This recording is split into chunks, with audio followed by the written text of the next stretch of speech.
Hi guys, welcome to my channel.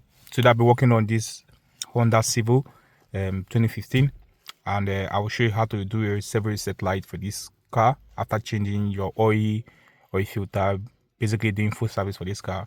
So first of all, you have to put your car on ignition.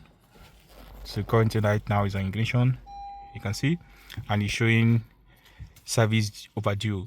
So basically what you just need to do, you just have to use this control button, the menu, the positive source, this OK button, which is the source button, and this button as well, this one inside. So to move this from the dashboard, you just have to press this button to remove it.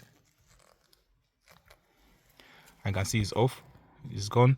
So what you need to do next is just to press the menu. So you can see menu, then you go to vehicle information, then press OK. Then go to maintenance info, press OK. Then you have to go to oil, that's the sign, oil service, then press OK. Do you like to reset the would you like to reset the maintenance info? Press go to yes. Yeah, so maintenance info has been reset, so that's it.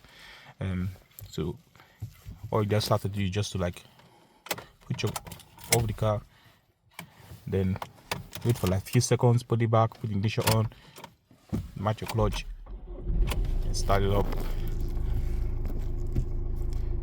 and that's it. That's gone. This is how to reset your maintenance service light for Honda Civic.